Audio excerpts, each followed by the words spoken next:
자세히 봐야 멋지다. 오래 봐야 가치 있다. 부산을 담은 셀프 문화유산 등재 프로젝트 부네스코 위원회 시작합니다. 반갑습니다. 자, 오늘 부네스코 위원회 오늘도 위원님들과 저희 함께 할 텐데요. 네. 오늘 이 자리에 이 시간 지금 이 시기에 가장 바쁜 분이 한 분 오셨습니다. 저희가 어렵게 모셨는데요.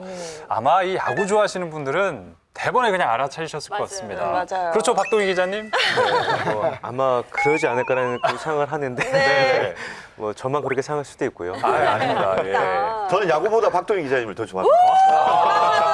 저도 음식보다 박상현 선생님을 더 좋아해요. 네. 그래도 우리 항상 하는 거 있잖아요. 그렇죠. 자기소개 자기소개 부탁드립니다. 해야죠. 예. 예. 저는 모 스포츠 케이블 채널과 그 모 스포츠 언론사에서 저 해설과 그리고 대표 기자를 하고 있는 박동희라고 합니다.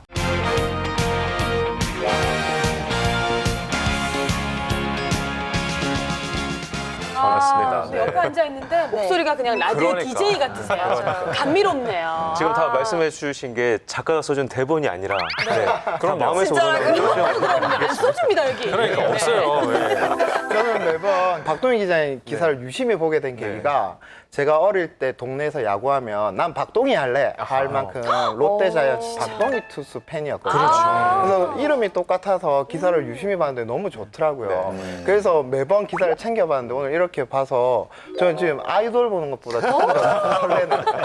솔직히 말하면 저도 나름 연기자잖아요. 네. 근데 제가 첫 회 여기 왔을 때보다 오늘 박 기장님 오시니까 분위기가 더 우리 출연진들이 맞아요. 막 거의 뭐 톱스타 대하듯이 기자님 막 이러면서 너무 반가워하더라고요. 제가 방송을 10년 넘게 했습니다만 이렇게 환대해 주시고 그렇습니까? 환대신 분들 처음인 것 같은데 오늘 재밌게 예. 놀다가 가도록 하겠습니다. 네. 목소리는 굉장히 나긋나긋하시고 부드러우시지만 네. 기사 쓴 거 보면 정말 분석적으로 날카롭게 쓰시거든요.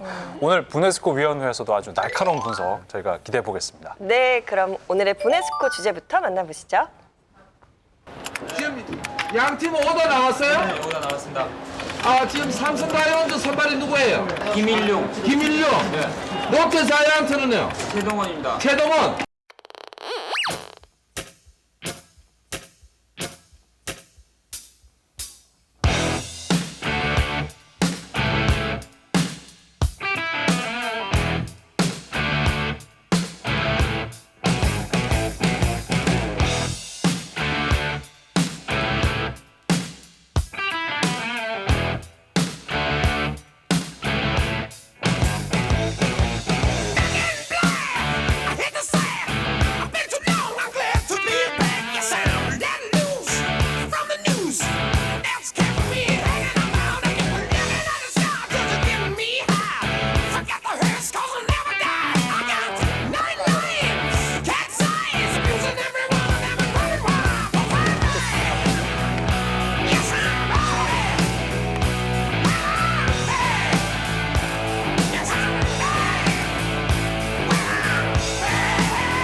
닮았네. 그렇습니다. 뭐예요?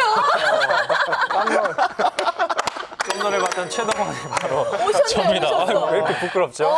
아니, 좀 근데 비슷합니까 야구분이. 이게? 아니 요즘 자꾸 왜 이렇게 캐릭터에 욕심내세요? 이런 거 시키더라고요. 자꾸. 아니 연기 잘못하고 예. 사회 본다고 지금 연기 욕심내는 거예요. 너무 시켜요. 자꾸 매번 힘든데. 주인공인 분을 자꾸 그러니까요. 대단합니다. 그 경남고등학교 가서 잠깐 찍은 건데 네. 그 순간만큼은 내가 최동원으로 빕니다. 비슷했어요 진짜. 근데 문제는 옆에 경남고 학생들이 나를 보고 있었어.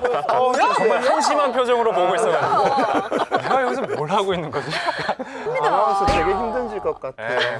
아니 나도 그 근데 영상 보니까 네. 딱 한마디 기억이 나요. 네. 그분이 오셨다. 감사합니다. 야구복 입고 오면 안 돼 훨씬 난데요? 네. 빌린 거라서 빨리 갖다 줘. 안타깝네요.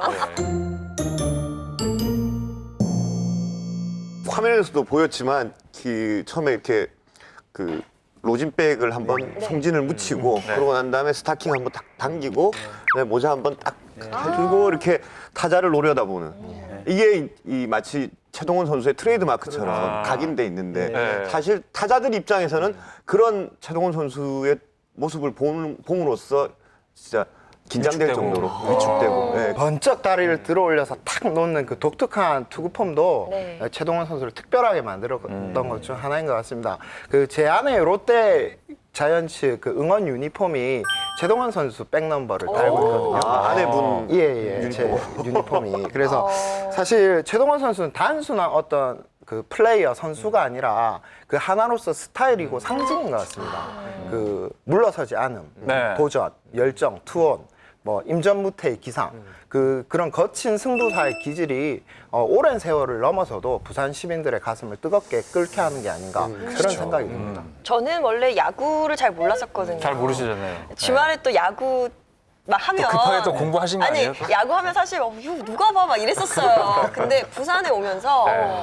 뭐 어린 친구들부터 시작해서 어른들까지 야구에 대한 얘기를 안 하시는 분이 없는 거예요. 그래서 제가 일부러 야구장도 가고 막 이랬었어요. 그래서 관심을 많이 갖긴 했는데 오늘 최동원 선수 나와서 기쁘네요. 제가 공부를 많이 해갈 수 있을 것 같아서. 근데 맞습니다. 부산 분들은 진짜 최동원 선수 모르는 사람 없을 것 같아요. 그렇죠. 그래도 아마 그런 뭐랄까 자세한 그 경기를 보신 분은 또 그쵸, 우리 김한근 김한근 소장님. 어떻게 최동원 보면 선수하고 저하고는 이제 네. 나이 차이는 1살 차이입니다. 아. 고등학교 학년은 같이 다녔어요. 네. 경남고 최동원 이 한마디로 고교야구는 70년대는 정리가 될 정도로 70년대 초반에는 그 정도로 야구 열기가 대단했고요. 예. 지금의 프로야구 인기와 비견할 수 없을 정도로까지 70년대 고교야구 인기는 대단했습니다. 그 중심에 최동원이라는 이름이 있었습니다. 네. 그리고 최동원 선수 얘기 딱 이 한마디만 나오니까 여기저기서 또 우리 야구 매니아들이 이렇게 있는 것 같아요. 맞아요. 우리 박동희 기자님은 말씀도 안 하셨는데.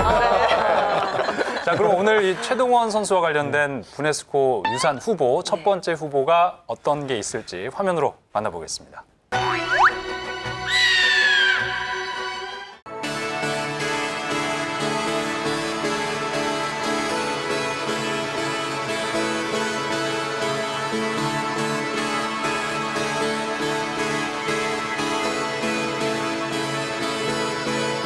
I turn the music up, I got my records on. I shut the world outside until the lights come on. Maybe the streets are alive, maybe the trees are gone. I feel my heart stop beating to my favorite song. And all the kids they dance, all the kids all night until morning, it feels another life. I turn the music up, I'm on the world aside, and heaven is inside.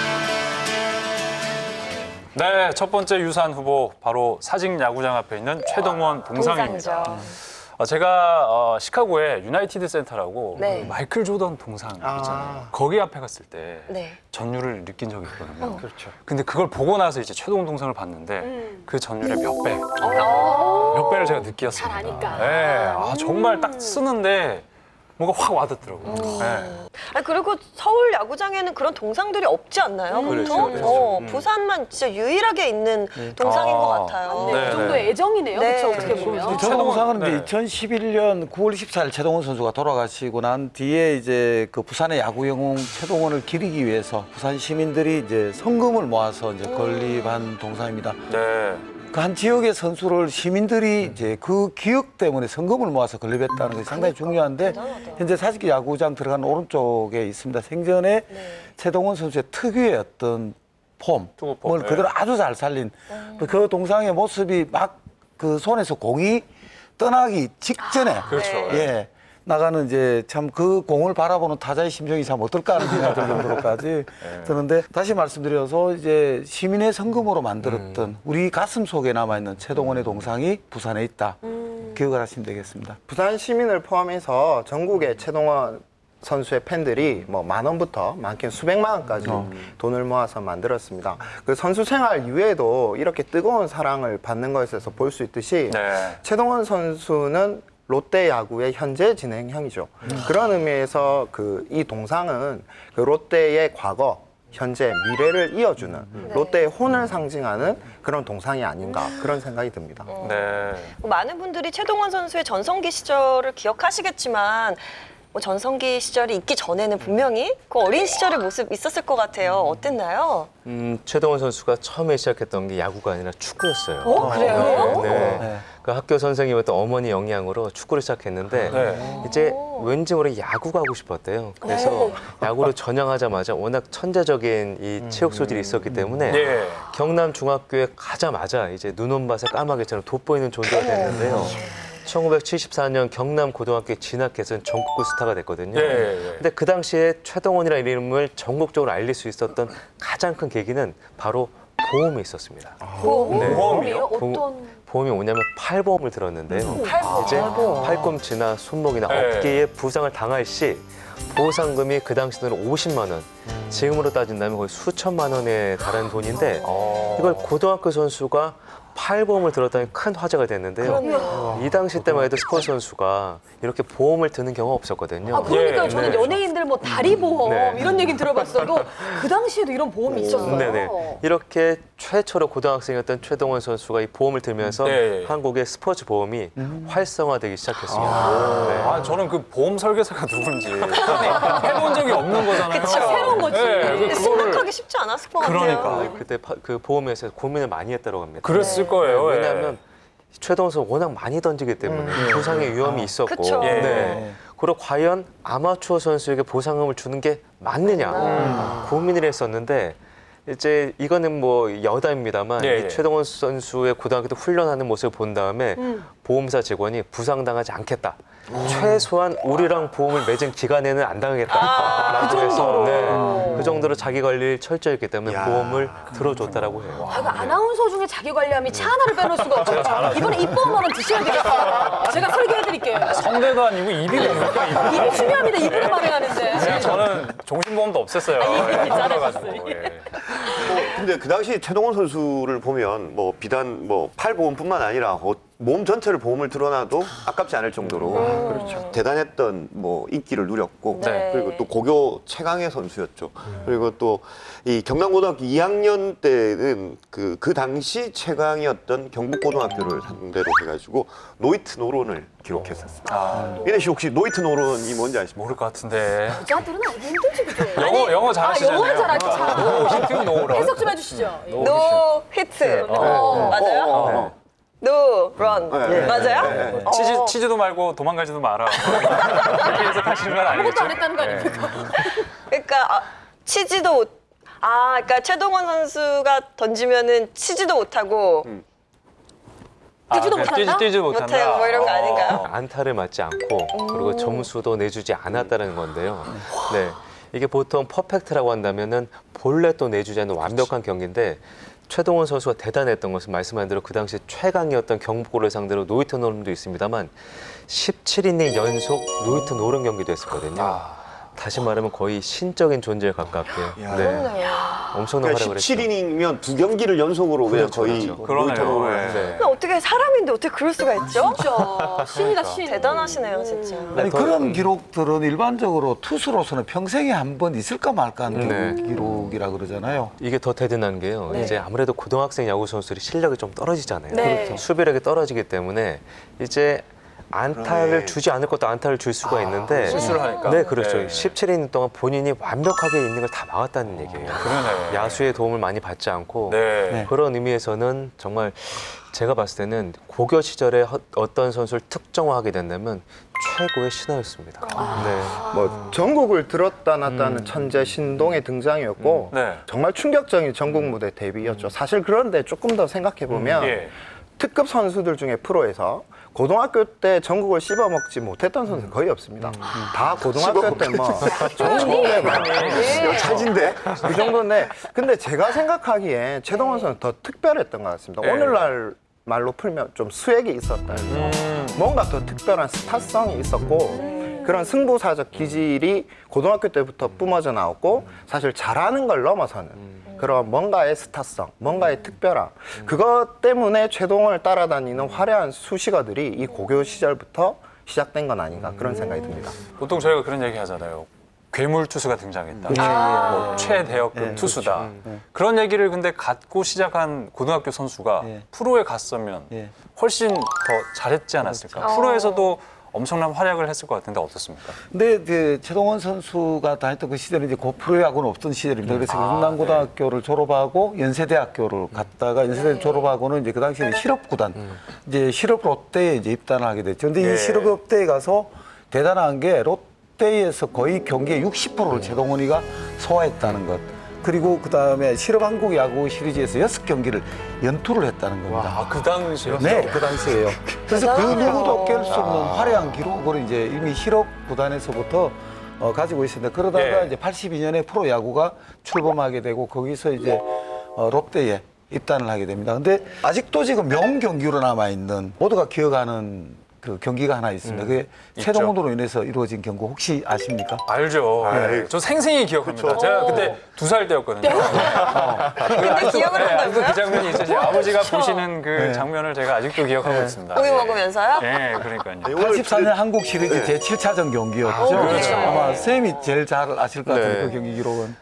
요즘 그 유행하는 말로 대세가 있지 않습니까? 네. 예, 그 당시에 삼성이 대세였는데 삼성은 뭐 이만수, 장혜조 완벽한 타자들도 있었습니다만 김시진, 김일중이라는 확실한 원투펀치가 있었거든요. 그래서 그 당시에 모 스포츠 신문에서 전문가들을 상대로 예상을 해봤어요. 한국 시리즈 우승 누가 할 것인가. 네. 12명 모두 다 삼성의 승리를 예상을 했습니다. 예. 헌재가 8대 0이었으면 이 당시 때는 12대 0이었어요. 네. 더 했네요. 네. 어마어마한 네, 거네요. 그런데 이 모두의 예상을 뒤엎고 이야. 롯데와 최동원이 새로운 역사를 기록했습니다. 듣기만 해도 짜릿하네. 그러니까요. 코치 다 모였나? 예. 그래 한국 시리즈 내 작전 하나 얘기할게. 그 뭐 딴 거 없고 동훈아, 네 오늘 1, 3, 5, 7 네가 다 책임져야 된다. 너무 무리 아닙니까, 이거? 동훈아 웃잖아. 지금 네 뽕이다. 알겠습니다. 한번 해보겠습니다. 그래 믿고 넘어간다. 그럼 리얼무신가요? 자, 1984년 한국 시리즈 7차전 경기였었는데요. 예, 롯데와 삼성 이 게임 스코어가 3대 3으로 예, 두 팀이 딱 한 경기만 이 남겨둔 상황이었었는데 이때 최동원 선수가 7차전에 또 나왔어요. 네, 근데 워낙 많이 나와서 그런지 몰라도 경기 초반에 굉장히 흔들렸어요. 네. 제구가 잘 안 되네. 지금 뭐 몸에 맞는 공도 있습니다만 이것도 안타도 내주고 그렇네요. 예, 이러면서 이제 지쳤어. 뭐 롯데 코칭 스태프에서도 굉장히 힘들었었죠. 아니, 근데 이렇게 되면 내려와야 되는 거 아닙니까? 근데 뭐 대안이 없었거든요. 그러니까 믿을 수 있는 뭐 다른 최동원밖에 없다. 네. 근데 지쳐있는 게 보여요. 정말 갈 때까지 간 상황도 있죠. 지금 저 상황이면은. 지금 표정이 하나도 지금 최동원 투수 표정이 어때요? 최동원 표정이 좀 잡잡한 것 같습니다. 답답한 것 같아요? 옛날에는 저렇게 관중들 인터뷰도 막 했나 봐요. 아이고, 이거 뭐야? 큰 건데? 거기다 이 홈런이 터지면서 네. 이제 뭐 분위기가 롯데 벤치에서 오늘 경기 진 게 아닌가 이런 얘기가 나왔었대요. 저 표정. 금방 울 것 같아요. 근데 롯데가 반격을 반격한다. 하나 봅니다. 네, 8회부터 롯데 타선이 좀 살아나기 시작하면서 네. 조금씩 이제 역사의 새로운 페이지가 쓰여지고 있습니다.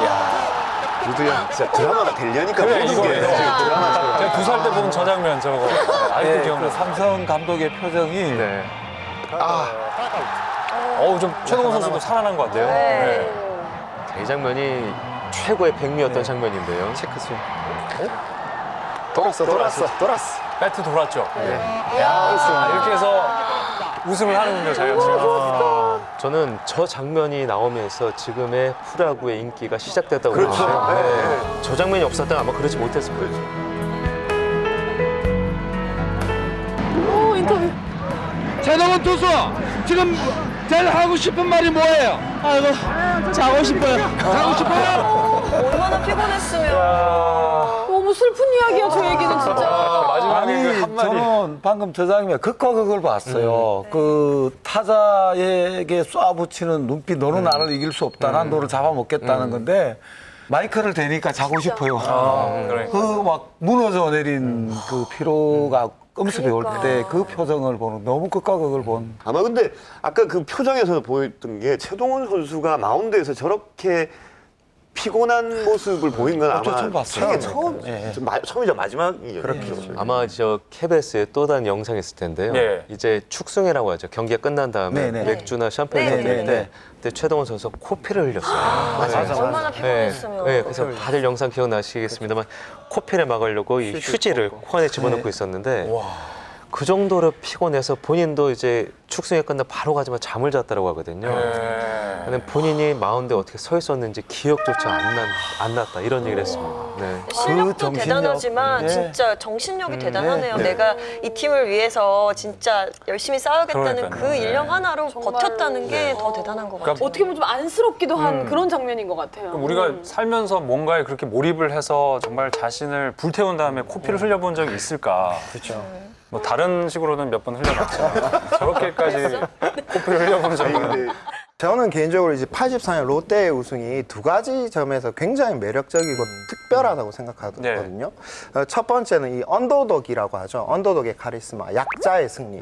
압도적인 전력을 갖추고 상대방을 제압하는 것이 아니라 정말 열세를 극복하고 처절하게 승리를 따내면서 거머쥐었던 승리. 예. 두 번째 매력은 이 투혼과 열정으로 만든 불멸의 우승이란 겁니다. 예. 제가 예전에 봤던 그 틴컵이라고 케빈 코스트너가 나왔던 그 골프 영화가 있거든요. 예. 그 영화에 어떤 대사가 나오냐면 그 5년 뒤 오늘 우승했는지는 사람들이 기억하지 못할 거야.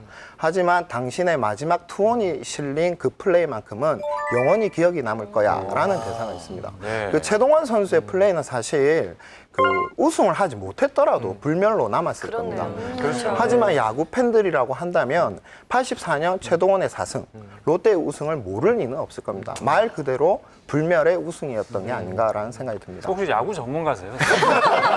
여기 계시는데. 이렇게 대결이니까. 야구 전문가 두 분이 나오신 거예요. 지금까지는 물론이고 앞으로도 한국 시리즈에서 4승을 할 수 있는 것은 없죠. 이제. 없죠. 네, 없죠. 지금 보통 한국 시리즈에서 선발 투수가 많이 나와봤자 3경기 정도 되는데 근데 이 당시에 4승도 4승이지만 거의 4경기 나왔거든요. 만약에 이렇게 나온다면 엄청난 비난을 받겠죠. 정말 지금부터 33년 전 이야기, 84년에 예. 최동원을 기억하는 그 장면입니다.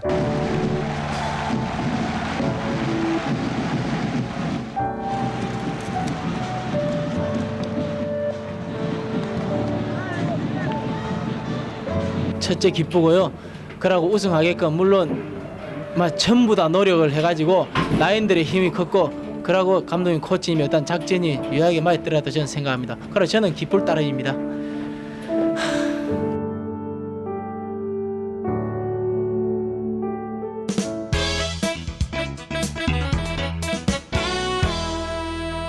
우리가 또 최동원 선수의 이 투혼을 엿볼 수 있는 상징처럼 이 한국 시리즈와 또 함께 거론되는 그 게임이 바로 라이벌인 선동열 선수와의 이 정면 대결. 진짜 두 선수가 정말 당대를 대표하던 두 그 투수가 자존심을 걸고 무려 15이닝 동안 했는데 결국 그건 전 참 드라마적인 요소가 많다고 생각되는 게 그게 또 2대2로 무승부로 끝났어요. 경기 자체가 네. 무승부로 끝났죠. 예. 87 프로야구 롯데 자이언츠와 해태 타이거즈 부산 3차전 경기 실황입니다. 투수 최동원 선발로 기용됐습니다. 조성우, 센트럴, 해태 타이거즈의 선발 투수 선동열.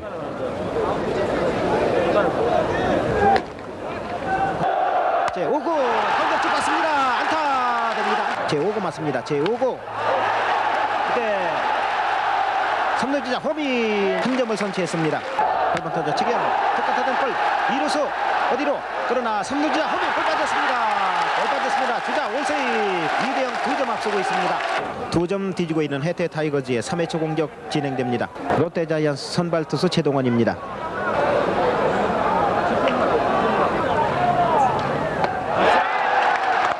완투에서 제4구 맞습니다. 제4구 제5구 2루수 그러나 빠졌습니다. 안타 됩니다. 안타.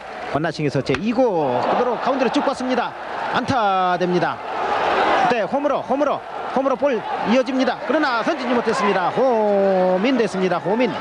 2대1로 뒤지고 있는 해태 타이거즈의 9회 초 마지막 공격입니다. 제 4구 오른쪽으로 빠졌습니다. 안타 됩니다. 2루 주자 3루 돌아서 홈으로 홈인 타자 주자 2루 다치고 2루에 나가는 김일환입니다.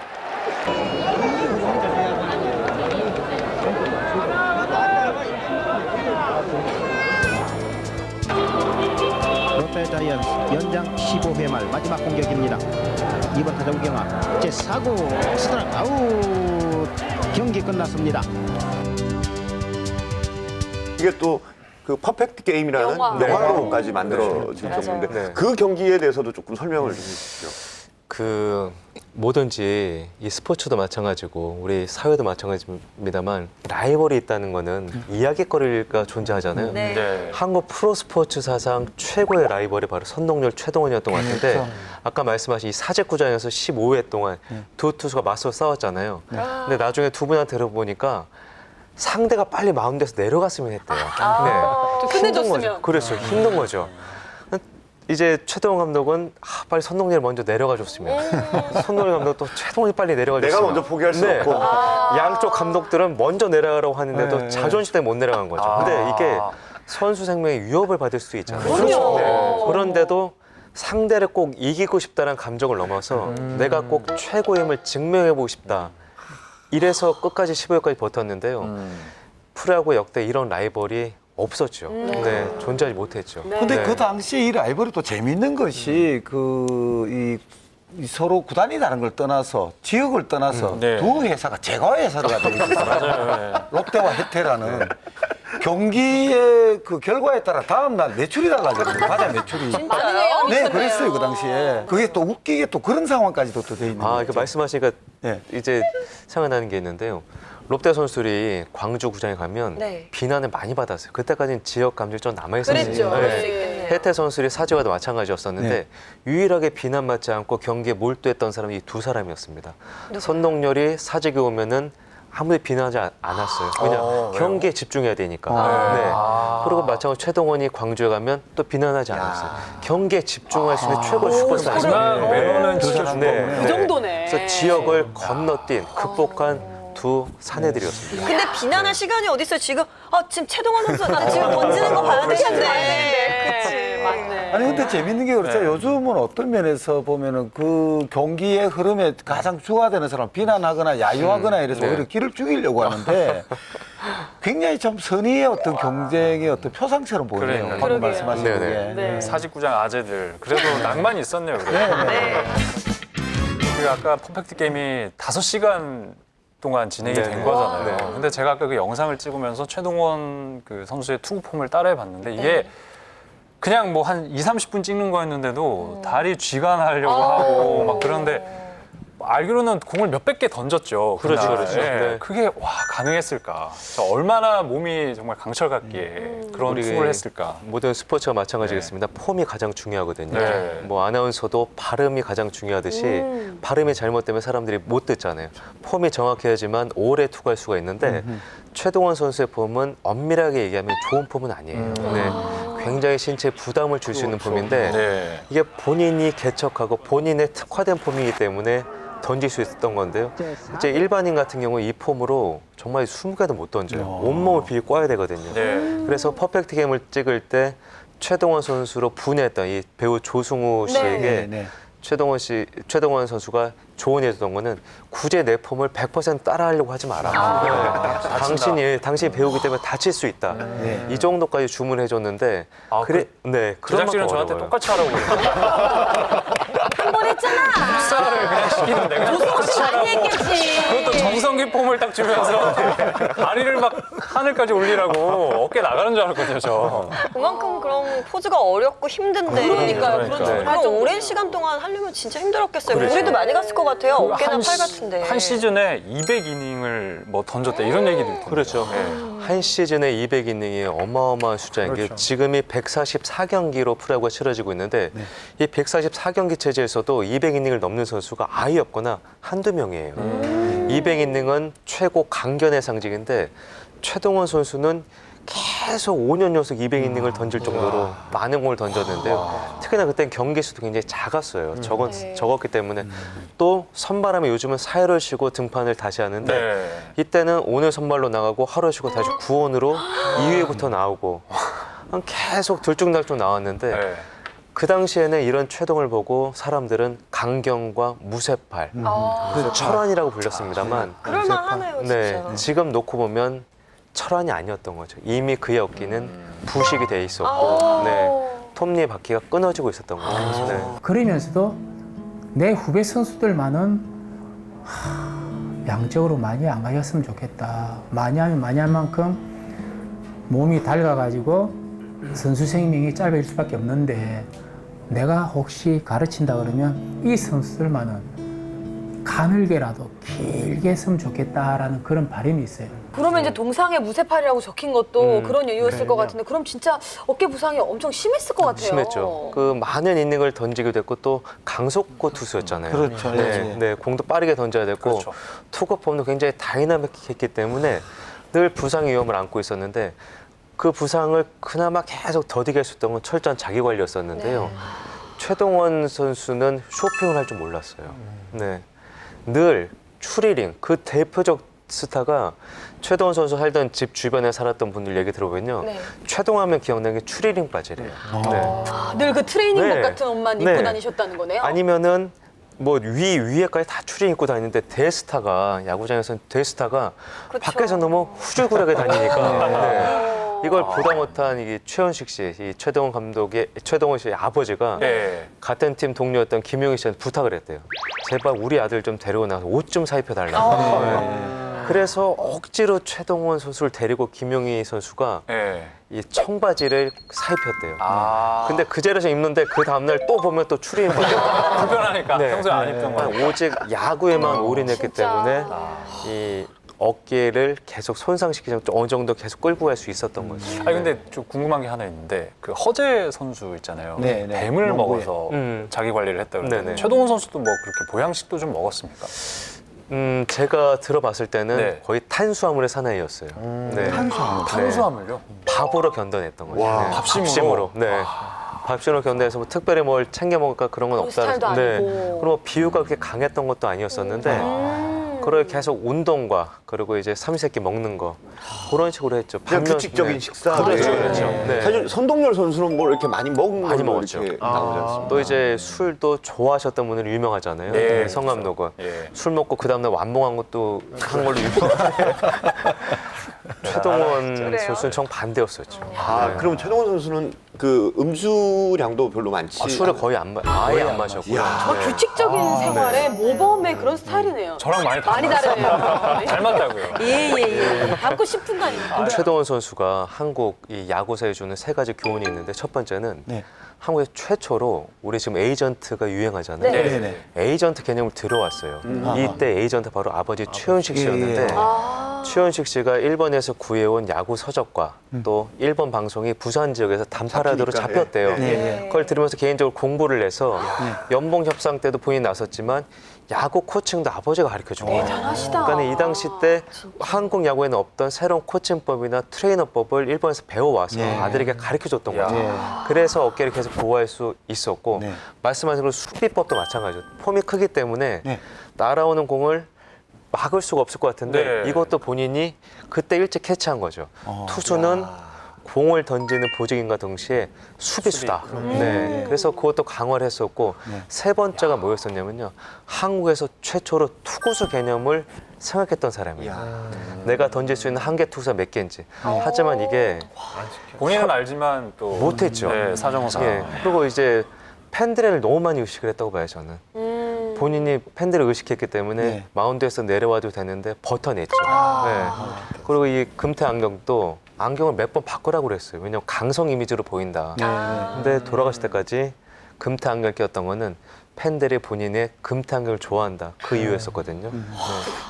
그러니까 그 안경 얘기가 나와서 말인데 저희 작가가 이거를 네. 요런 안경을 사려고 돌아다녔대요. 되게 어렵게 구했죠. 근데 그 가게에 가서 최동원 안경이냐고 하니까 바로. 바로 어떤 스타일인지 아셨다는 거죠. 그러니까 처음에는 뭐 이 각진 거 이런 옛날 안경 주세요 했는데 그렇지, 모르시고 설명을 하다가. 우리 어르신들은 바로 아시는 거예요. 그 상징을. 그러니까 부산 사람들에게는 최동원 하면 딱 이 금태 진작 각진. 얘기하지 뭐 딴 얘기하고 있는데 여러분 지금 그렇지. 부산이 야구 도시 야도가 된 건 최동원 선수가 있었기 때문에 가능했던 거고 거기서부터 신화가 시작된 거 아니겠습니까? 그렇죠, 그렇죠. 네. 네. 최동원 선수가 물론 뛰어난 실력도 갖고 있었지만 그 내면의 아픔도 참아가면서 또 남들이 하지 않는 여러 가지 노력을 하면서 이렇게 일궈냈다는 걸 보니까 더 매력 있는 남자 같다는 생각이 맞아, 들어요. 올 수밖에 없죠. 네. 아유, 찾았습니다.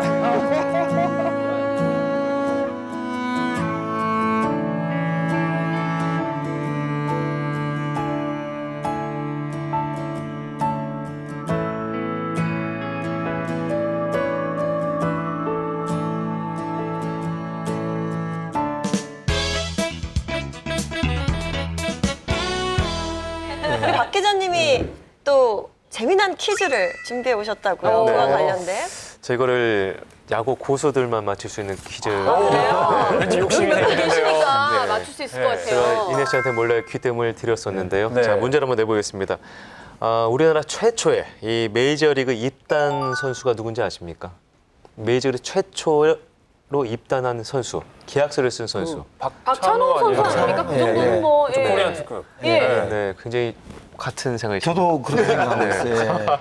여기서 제가 그럼 객관식으로 한번 내볼게요. 네. 자, 1번 박찬호, 네. 2번 김병현, 3번 최동원. 네, 마지막 그럼 기회입니다. 최동원이라는 네. 얘기잖아요. 최동원이라는 얘기예요. 네. 힘이 많이 들어갔어요, 3번에서. 진짜요? 진짜요? 진짜예요? 네, 아 근데 안 갔잖아요. 안 갔습니다만 그러니까요. 예.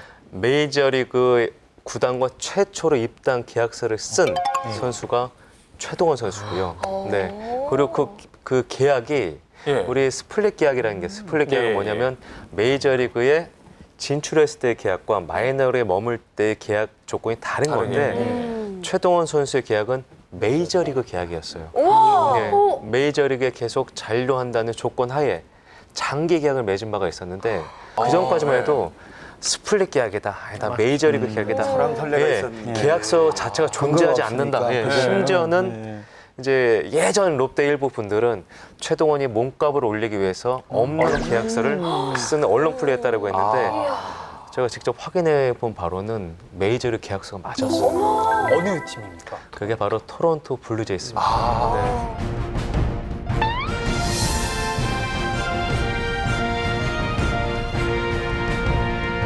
아니 그럼 계약서도 있고 그래. 사인도 했다는 건데 가야지 그러면. 출국을 안 했지 않나요? 예. 못 갔죠. 이게 좀 사연이 있는데요. 네. 1981년 캐나다에서 이 세계 야구 선수권 대회가 열렸어요. 네. 그 당시엔 대륙간컵 대회라는 거 있었는데 그 대회에서 최동원 선수가 엄청나게 잘했어요. 그래서 많은 메이저리그 관계자들이 최동원을 보러 왔다가 이 선수다. 그래서 여러 구단이 붙었어요. 붙고 그중에서 토론토 구단은 한국까지 날아와서 꼭 최동원을 데려가고 싶다. 그리고 캐나다 수상까지 나서서 최동원을 꼭 데려올 수 있게끔 한국 정부가 도와달라. 이게 이미 그 당시 때 신문에 다 나오는 내용이에요. 네. 그리고 캐나다 한국 교민회에서도 자 보내달라 최동원을 어마어마한 거네. 네, 다 모여 있었는데 이게 아시아에 그 당시 한국이 유명하지 않았잖아요. 네. 한국은 서양에서는 정말 이름 없는 나라였었는데 작은 나라. 그렇죠. 예. 그 작은 나라에 최동원이라는 선수를 메이저리그 계약안을 제시하면서까지 불러오는 거는 이 선수의 능력이 그만큼 대단했다라는 판단하에 불러온 거였었거든요. 그렇네요. 예. 근데 가지 못했던 여러 가지 이유가 있었습니다. 그 이유가 뭐 시대적 상황이 있었어요? 네. 개인적인 상황이었던 거예요? 그 이유가 그 못 갔던 이유가 바로 반대했던 사람들이 많았는데 그게 최동원 선수를 생각해서 만류하거나 반대한 게 아니라 정치적으로 반대한 세력이 많았어요. 네. 왜요? 정치적으로. 뭐 최동원 선수가 생전에 저희 육성으로 들렸던 이제 그 이야기를 들어보면 예.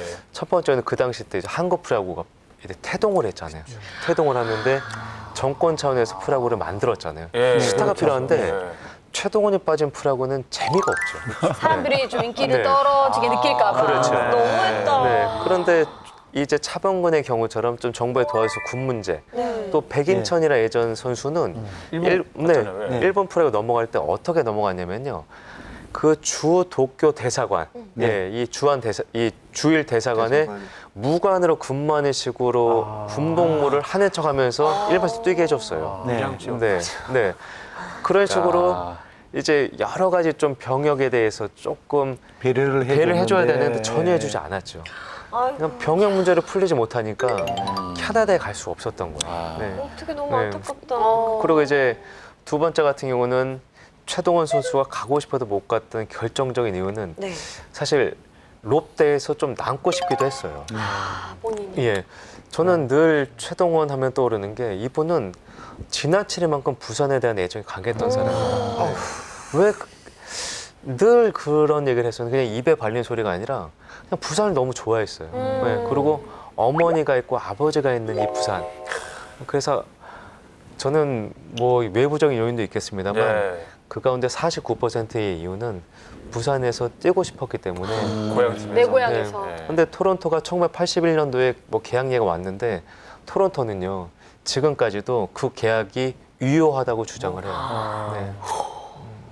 그 정도로 최동원 선수에 대한 어떤 애정이. 가치라든지 애정이 알아봤다는 토론토 거죠. 아니, 구단에서도 입사에서 네. 가정은 좀 무의미하기는 네. 한데 박동희 기자님 네. 보셨을 때 만약 그때 최동원 선수가 토론토로 갔다 어떻게 됐을 것 같아요? 제가 증언 때 쓴 증인처럼 짧고 간명하게 얘기한다면 저는 성공을 했을 것 같습니다. 맞아. 저도 이런- 야구 네. 팬으로서 그 선진적인 시스템에서 관리를 받았다면 아, 그렇죠. 훨씬 더 네. 오래 선수 던지고 관리를 꾸준히 저는 한다면. 거기서도 네. 20승 가까이는 할 수 있는 선수가 아니었나. 아 근데 이렇게 얘기를 하다 보니까 최동원 선수가 물론 부산 고향팀을 사랑했던 그 마음이 참 고맙긴 한데 그래도 더 넓은 그 기회의 땅에서 한번 해봤으면 어땠을까 하는 그런 생각이 드네요. 예. 제가 그러니까 시대의 네. 영웅이었는데 어떻게 보면 시대가 또 그를 불행하게 만든 것도 있었던 거예요. 그렇죠. 근데 저는 이게 참 재미난 게 메이저리그에 있던 그 일본인 분을 만났는데 그분이 그러시더라고요. 최동원이 이 당시에 메이저리그 왔으면 성공하지 못했을 거라고 한국 사람들이 얘기하더래요. 한국 사람들이. 왜요? 왜냐하면 이 투구폼을 어떻게 살아남겠느냐. 그런데 이보다 더한 투구폼으로 살아남는 투수가 1990년대에 나왔어요. 바로 노모 히데오라는 일본인 선수였는데 노모 히데오 선수 투구폼이 더 다이나믹하고 그래서 저는 최동원이라는 선수가 갔다라고 한다면 지금 한국 야구 시장뿐만 아니라 메이저리그 시장에 아시아 선수들이 더 많이 뛰고 있지 않았을까. 하나의 기회 제공이 네. 되는 계기가 되는. 최동원 선수가 그냥 선천적으로 뛰어난 뭐 야구 선수의 어떤 신체적인 조건을 가진 실력 좋은 선수였다라고 하면 사실 동상이 별로 그렇게 의미가 있지 않았을 것 같다는 맞아요. 생각이 들어요. 그런데 실력도 좋지만 그 마음이 더 감동적이고 뭔가 저희를 뭉클하게 하는 것 같아서 첫 번째 문화유산 후보로 진짜 타당하지 않을까라는 생각도 들어요. 그 허리케인 조라는 만화가 있지 않습니까? 오늘 만화 영화 얘기를 많이 하는데 그 만화의 명대사 있지 않습니까? 하얗게 불태웠어. 이 명대사에 가장 어울리는 스포츠, 모든 스포츠를 털어서 그 어울리는 선수가 최동원 선수인 것 같습니다. 그 최동원 선수는 단지 숫자와 기록으로 표현이 안 되고 그 무엇인 것 같습니다. 그 동상에 가면 이렇게 하면 너무 오버하는 거라고도 생각할 수 있지만 뭔가 그 동상을 보면 뭔가 새빨갛게 타오르고 싶은 그 잊혀졌던 열망을 자극한 것 같고 쌤 아직 유산 2개 안 나왔는데 공사하실 거예요? 하얗게 불태우고 싶은 그런 마음을 자극해 주는 것 같아요. 그래서 그 동상은 사실 그 최동원이라는 선수가 숫자로 표현 안 되는 그 무엇을 갖고 있던 선수라는 걸 보여준 것 같습니다. 최동원 선수가 생전에 이런 말을 했다고 합니다. 내가 컨디션이 아무리 난조를 보이고 그리고 마운드에서 내려오더라도 절대 고개를 숙이지 않는다. 내가 고개를 숙이면 내 뒤에 있는 야수들도 고개를 숙일 수밖에 없다. 이런 얘기를 한 거죠. 늘 공을 던지는 것뿐만 아니라 이 그라운드 전체의 최전방에 있는 사람으로서 그 역할들을 해준 거죠. 그래서 그런 부분에서는 정말 너무 멋진 선수인 것 같다. 같은 남자로 봤을 때 정말 다음 생에 태어나면 이런 남자로 한번 태어나고 싶다라는 생각이 들 정도로 저는 고개를 많이 숙이고 우리가 오늘 최동원 선수에 관련된 문화유산 후보를 봐야 되잖아요. 네. 근데 최동원 선수 얘기하다 보니까 문화유산 후보에 별로 의미가 없을 정도로 너무 많은 분들이 그냥 최동원 선수를 기억하면서 얘기가 많아지는 것 같아요. 아마 그 마운드 위에 최동원은 기억에도 정치판에 선 최동원을 기억하는 시민들은 아마 드물 겁니다. 그럼요. 내가 이렇게 부당하게 당할 정도면 다른 선수를 어떻게 했냐. 그때만 해도 참 주먹구구식이었지. 아, 이 팀의 에이스인데 20승이 기본 아닙니까? 딱 그거야.